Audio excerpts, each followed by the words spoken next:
So hi, uh, myself Gaurav, and today we will discuss about the program of CCNA. It's a little bit will be introduction. So this is me, and this is my organization, Gaurav Tech Education. So today we will discuss about the CCNA. What is CCNA? So my first question is what is CCNA, and second is networking. What is network? What is IP address? What is routing protocols? What is ISP? What is network fundamentals and the IP addressing subnetting, routers, basics, static routing, default routing, and dynamic routing. Also interview preparation. So these are the points which we will discuss today. So the CCNA is a Cisco Certified Network Association. It's organization and it's Cisco manufactured electronic device, router, switch, and the SD-WAN technology. SD-WAN both are the hardware and the software. Both it's designing and so just one thing. Yeah, this is the router and this is the Cisco routers. Just here mention Cisco. This is the Cisco device. So it's built by the Cisco and Cisco is this is organization. So it's a CCNA designed by Cisco and a Cisco proprietary. So it's basically Cisco designed to uh, it's a learning platform to how to operate the Cisco devices, how to configure, routing protocol, how to understand the packet flow. These are the designed by the Cisco. So this is the CCNS topics, and second is networking. So networking, what is networking? So basically, networking is a connection multiple ISP to each other. So suppose uh, where it open. Suppose in India multiple ISP is there. So first one Airtel, second Vodafone, and third one PGCIL. This is ISP, CP, BSNL, and Lightstorm. These are the ISP. Okay. So in India, multiple ISP. Suppose that here is this location, any location is Bangalore, and second one Delhi, third one Mumbai. So how to internet work? So basically, we will understand how to internet work. Suppose this is Bangalore and Bangalore have all locations Airtel connection. Airtel. Here BSNL have. Here have PGCIL. So these connections connected to each others. This connection, BSNL also connected to these. So each connection connected to together. Airtel, PGCIL and BSNL. सो अभी क्या है कि ये सारे connection जो आपस में होते हैं इंटरकनेक्टेड होते हैं सारे। इंडिया में जितनी भी आईएसपी हैं in the world all the world जितनी भी आईएसपी हैं वो सब एक दूसरे से कनेक्ट होती हैं। तो बेसिकली नेटवर्किंग क्या है कि जो हमारी ये सारी आईएसपी कनेक्ट होती हैं इसके अंदर डेटा कैसे फ्लो करता है ये हमारा नेटवर्किंग डिसाइड करती है। और जो ये एक दूसरे के साथ मिलकर एक नेटवर्क क्रिएट करते हैं उसे हम नेटवर्क बोलते हैं। अगर हम मल्टीपल आईएसपी को एक दूसरे के साथ कनेक्ट कर दें तो वो एक नेटवर्क बन जाता है और उस नेटवर्क में डेटा कैसे फ्लो करता है। सपोज दैट कोई बेंगलुरु में व्यक्ति बैठा है, कोई यूजर्स यहाँ पे बैठा है और कोई दिल्ली में यहाँ पे मुंबई में कोई यूजर्स बैठा है और वो दोनों आपस में बात करते हैं। तो ये इसने यहाँ से कोई मैसेज भेजा और बेंगलुरु के जो यहाँ पे एम्प्लॉय कोई बैठा है उसको एक मैसेज रिसीव हो गया। तो डेटा यहाँ से वो पैकेट यहाँ से कैसे फ्लो हो ट्रेवल करके यहाँ तक आया है ये बेसिकली नेटवर्किंग परस्पेक्टिव में होता है। और नेटवर्क होता है मल्टीपल आईएसपी आप एक दूसरे से कनेक्टेड हैं।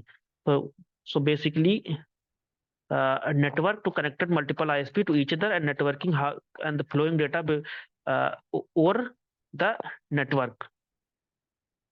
So what is IP? IP means internet protocols. It's the internet protocol. So IP basically here कि ये आपकी आईपीज होती हैं, सिर्फ 5 टाइप की होती हैं। क्लास ए, इसमें क्लास ए होता है, class A, class B, class C, class D and class E. तो ये जो क्लास डी और क्लास ई होता है, इसे हम यूज नहीं करते हैं।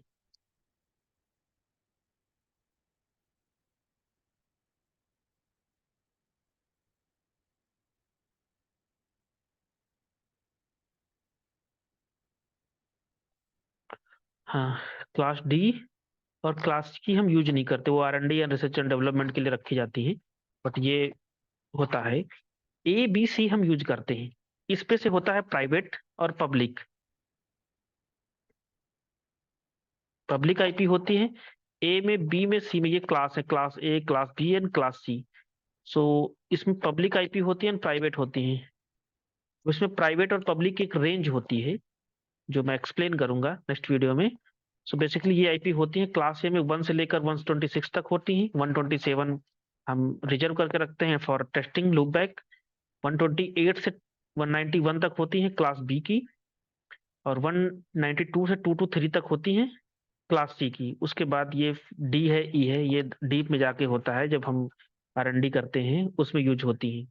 ये R&D और ये मल्टी कास्ट के लिए यूज होता है। सो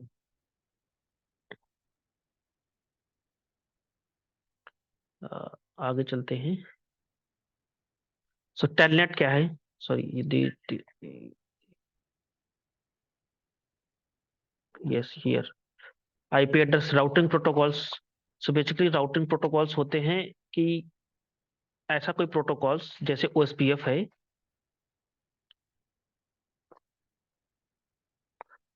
राउटिंग प्रोटोकॉल्स में आते हैं OSPF, EIGRP। दो प्रोटोकॉल यूज होते हैं अभी, OSPF, EIGRP। सो अभी राउटिंग प्रोटोकॉल में दो प्रोटोकॉल्स यूज हो रहे हैं, EIGRP and OSPF। EIGRP not one using multiple organization, but because it's have some limitation, but OSPF have not any limitation, it's also have, but compared to EIGRP it's have less limitation। इसमें limited routers को हम use कर सकते हैं, इसमें unlimited routers हो, area define करना पड़ता है। और ये शॉर्टेस्ट पाथ को ऑटोमेटिकली सर्च करता है। राउटिंग में क्या होता है कि राउटर में सपोज दैट हमारे पास कोई डेस्टिनेशन है, एक यहाँ पे है, कोई यहाँ पे एक ऑर्गेनाइजेशन है, कोई यहाँ पे है। एक सेकेंड, ये कोई ऑर्गेनाइजेशन है, वो दैट ये हमारा मुंबई है और ये हमारा दिल्ली है। ये ऐसे आईएसपी से कनेक्टेड है।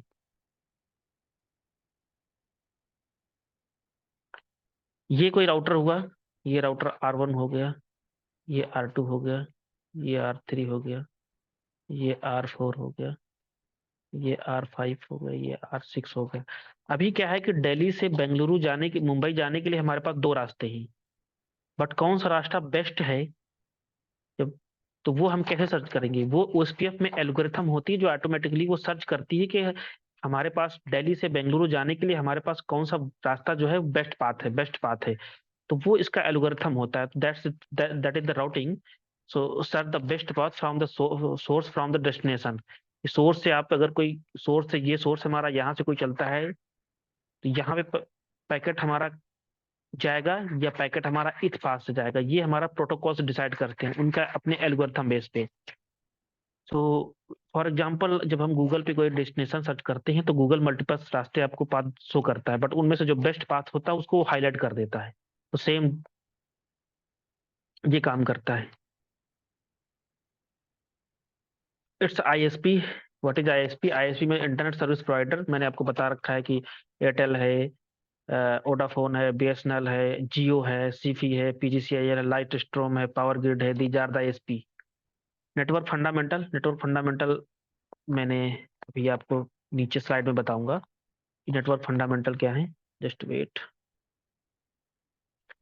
सो these are the network fundamentals. तो इस नेटवर्क में हम क्या क्या पढ़ते हैं, नेटवर्क में फंडामेंट क्या क्या हम पढ़ेंगे। ओएसआई मॉडल है। ओएसआई मॉडल में हम क्या क्या पढ़ेंगे।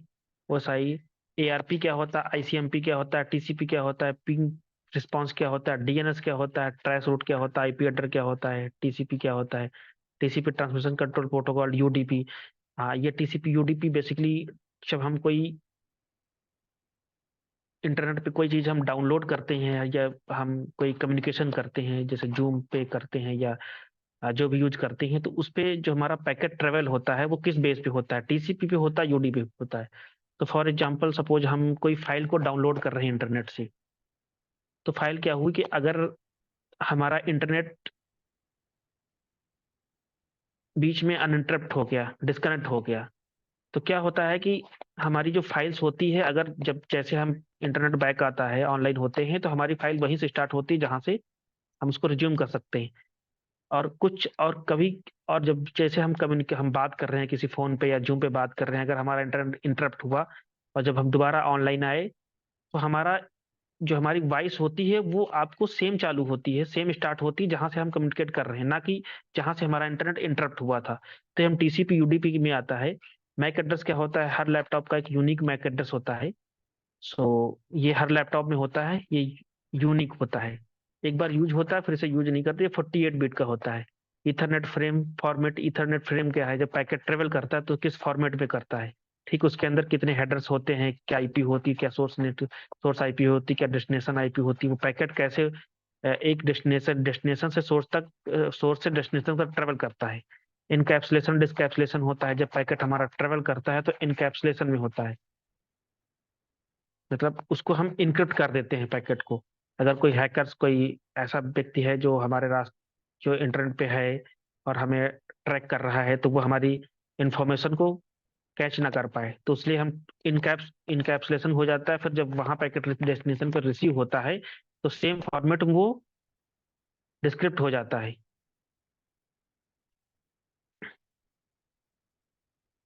So it's a net slide. So it's OSI model, open system interconnection, जैसा कि मैंने पहले बता रखा है कि ये ओएसआई होता है। ओएसआई मॉडल ये है आपका। आ, इसमें सेव it's has 7 level basically. OSI model to know, it's a reference model how to packet flow in network. So suppose अगर हमने अपना यूआरएल बार खोला और हमने अपना गूगल खोला और किसी भी वेबसाइट को हमने पिंग किया, तो डेटा हमारा हमारे सिस्टम से डेस्टिनेशन तक जाके कैसे वापस आता है, बेसिकली ये पूरा इस पर डिफाइन होता है। जिसमें एप्लीकेशन लेयर होती है, presentation, session, transport, network, data link layer, physical layer. Physical layer basically होता है कि जो हमारा पोर्ट होता है। डेटा लिंक लेयर ये मैक एड्रेस आइडेंटिफाई करता है, ये नेटवर्क या आईपी एड्रेस होता है, ट्रांसपोर्ट पोर्ट होता है, सेशन होता है, प्रेजेंटेशन होता है, एप्लीकेशन होता है। तो बेसिकली ये सारी चीजें होती हैं। सो नेक्स्ट वीडियो में STP, its protocol, spanning tree protocol. Spanning tree protocol basically LAN में यूज होता है। एसीएल एक्सेस लीट होती है। एक्सेस लीट अगर हमें किसी को अलाउ करना है या डिनाई करना है, जैसे कभी होता है कि किसी ऑर्गेनाइजेशन में कुछ जैसे हमने आईटी से किसी ने बोला कि हम चाहते हैं कि ये यूजर इस चीज को ना एक्सेस कर पाए। सपोज दैट कोई यूजर है जो जो चाह जिसको परमिशन नहीं किया गया गूगल एक्सेस करना, तो गूगल एक्सेस नहीं कर पाएगा। वो हम एक्सेस लिस्ट के थ्रू करते हैं, क्या परमिट करना है, किसको क्या डिनाई करना है। तो टेलनेट होता है, बेसिकली टेलनेट होता है इसका रिमोट कंट्रोल। अगर हमें कोई डिवाइस किसी डिफरेंट जियोग्राफिकल लोकेशन पे है और हम किसी डिफरेंट जियोग्राफिकल लोकेशन पे हैं, तो हम उस डिवाइस को कैसे रिमोटली एक्सेस करते हैं। तो बेसिकली ये होता है। मैं इसको लैब में पूरा लैब आपको करके बताऊंगा कि कैसे एक्सेस करते हैं हम। एक बार हमारे डिवाइस ऑनलाइन आ गई, हमने टेलनेट कॉन्फ़िगर कर दिया, फिर मैं कहीं से बैठ के उस डिवाइस को एक्सेस कर सकता हूँ और उसमें चेंजेस कर सकता हूँ, कॉन्फ़िगरेशन कर सकता हूँ, किसको कितना एक्सेस देना है, क्या लैन में ऐड करना है, क्या वैन में करना, कॉन्फ़िगरेशन करना है। डीएचसीपी से डायनेमिक होस्ट कॉन्फ़िगर प्रोटोकॉल। ये डायनेमिकली होता है अगर हमारे पास मल्टीपल यूजर्स हैं, मोर देन 100 200 यूजर्स हैं, तो हम हर एक व्यक्ति के सिस्टम में, सब फॉर एग्जांपल ये हमारा कोई एक राउटर है, यहाँ पे हमने कोई स्विच लगा रखा है और हमारे पास यहाँ पे 100 यूजर हैं।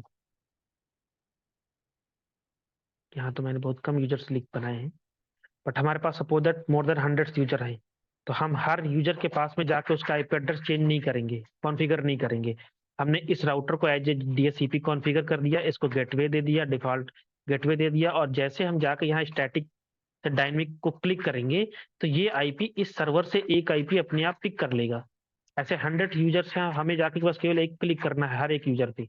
बस एक स्टैटिक पे डायनेमिक में क्लिक करेंगे, यूजर विद इन सेकंड एक आईपी यहाँ से उस रेंज में, जो रेंज हम इसको यहाँ से देंगे वो रेंज में पिक कर लेगा। ये डाइन तो ये डीएससीपी होता है। एंड नेक्स्ट है वैन। इट्स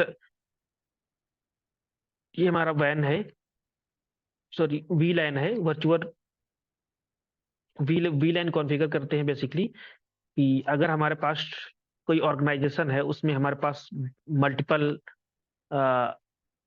डिपार्टमेंट है। सो फॉर एग्जांपल हमारे पास कोई ऑर्गेनाइजेशन है, नाम है एससीएल।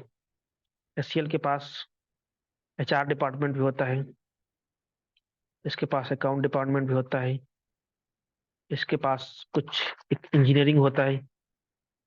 अभी क्या होता है कि हमने वीलेन क्रिएट कर दिया, एचआर के लिए एक वीलेन क्रिएट कर दिया, एक अकाउंट डिपार्टमेंट के लिए कर दिया, एक इंजीनियरिंग डिपार्टमेंट के लिए दिया, अगर कोई प्रोडक्शन डिपार्टमेंट है, ठीक है, जितने भी डिपार्टमेंट्स हैं, डिफरेंट डिफरेंट डिपार्टमेंट्स, क्योंकि एक ऑर्गेनाइजेशन में मल्टीपल होता है, प्रोडक्शन हो सकता है, प्रोडक्शन में भी मल्टीपल होते हैं।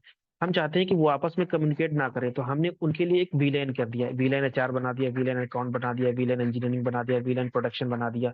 तो वो क्या करेंगे, अगर एचआर का कोई यूजर्स है, एम्प्लॉय है, तो वो एचआर के साथ ही कम्युनिकेट कर पाएगा।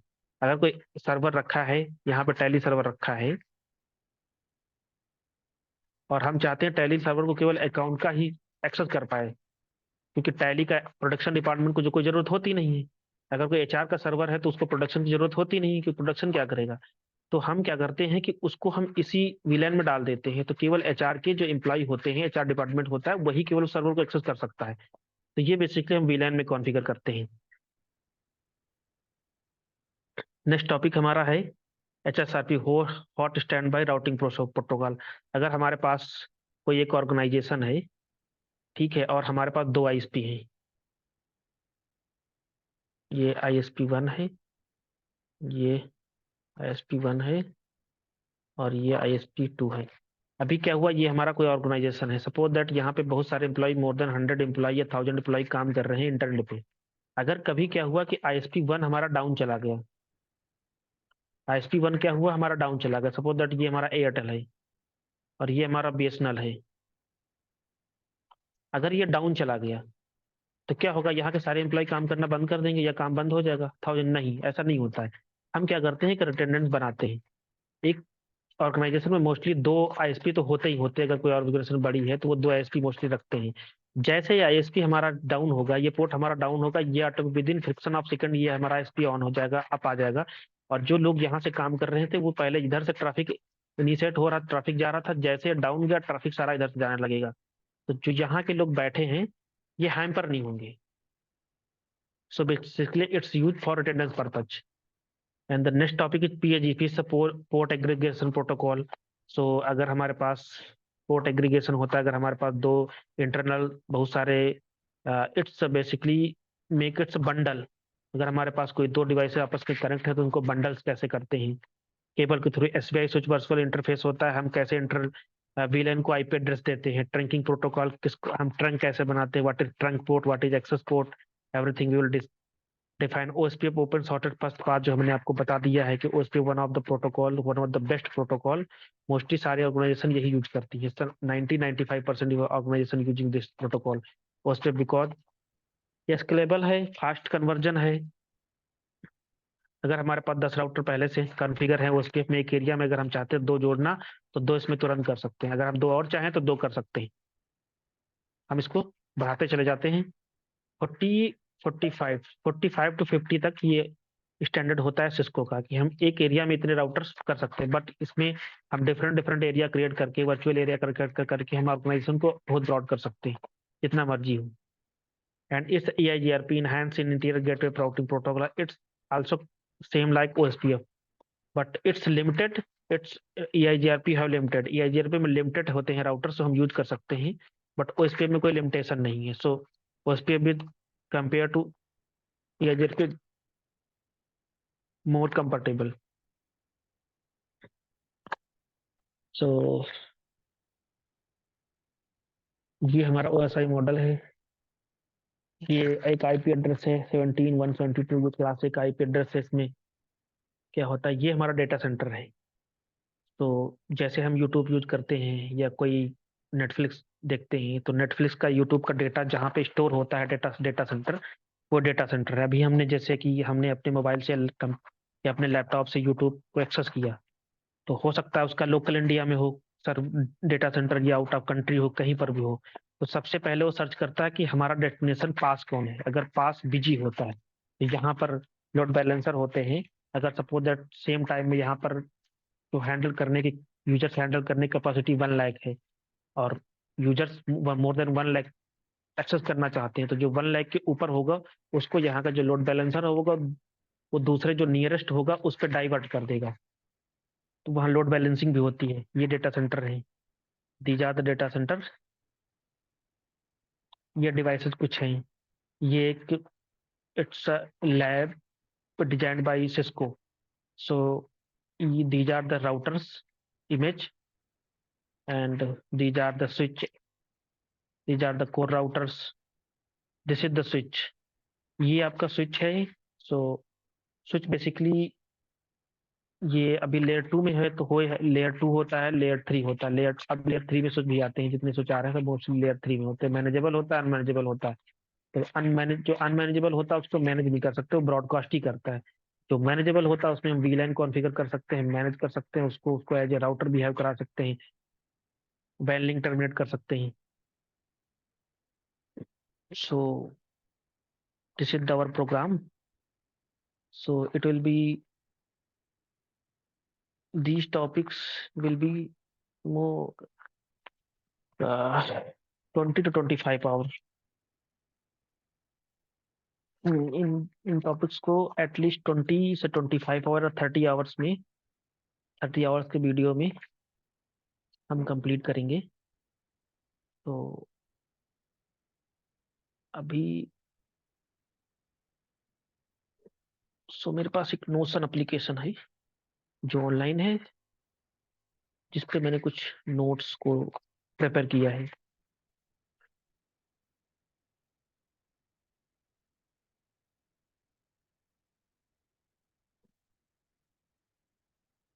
It will take some time, yes it's कम।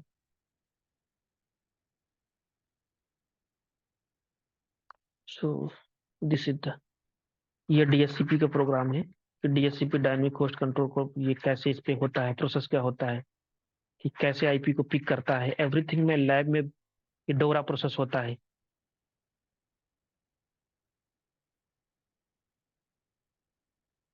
ये सारे ये फोन अब तो अभी क्या होता है कि मल्टीपल ऑर्गेनाइजेशन में जो होता है वो आईपी एड्रेस के थ्रू फोन को हम यूज करते हैं। तो वो ये प्रोसेस है। तो मैंने यहाँ पे बना रखा है कुछ ये इस 0 डे नेटवर्क फंडामेंटल्स। ये हमारे नेटवर्क्स ये केबल है। ये इसमें एक RJ45 है, ये सॉरी ये RJ11 है। ये RJ11 केबल है, ये RJ45 है। तो मोस्टली जो नेटवर्क में यूज होता है वो RJ45 होता है। ये RJ11 पतला केबल होता है, जो हमारे पास डेस्कटॉप फोन होते हैं, आईपी फोन, उसके पीछे हम इसको प्लग करते हैं। ये उन केबल के अंदर का ब्रीफ में है। यूटीपी केबल, एसटीपी केबल होता है इसमें। ये हमारा ऑप्टिकल फाइबर है। ये जो बिग ऑर्गेनाइजेशन है वो अब सारे ऑप्टिकल फाइबर पे हैं, जो ग्राउंड के अंदर वो पाइप डाल के डालते हैं। ये अंडर सी भी डलता है। सपोज हमारी कंट्री इंडिया से हम सऊदी अरबिया को कनेक्ट कर रहे हैं, यूएसए को कनेक्ट कर रहे हैं, मल्टीपल कंट्री को जब हम कनेक्ट करते हैं, तो इस केबल को अंडर सी हम सबमरीन से डाल देते हैं। तो वो जो है इंटर कॉन्टिनेंटल को भी कनेक्ट कनेक्ट करता है। ये ऑप्टिकल फाइबर कनेक्टिविटी है। ये एसएफटी है। ये सारे कनेक्टर्स होते हैं जो बेसिकली यूज होते हैं, बट अभी मोस्टली जो यूज हो रहा है ये हो रहा है। ये बाकी सारे होते हैं, बट मोस्टली मैंने इसको यूज किया है। ये हमारा कोई स्विच हो सकता है, राउटर हो सकता है। सो ये हमारा अभी राउटर्स है। एनालॉग सिग्नल, डिजिटल सिग्नल क्या होता है, एवरीथिंग मैं आपको ब्रीफ में बताऊंगा। So thanks for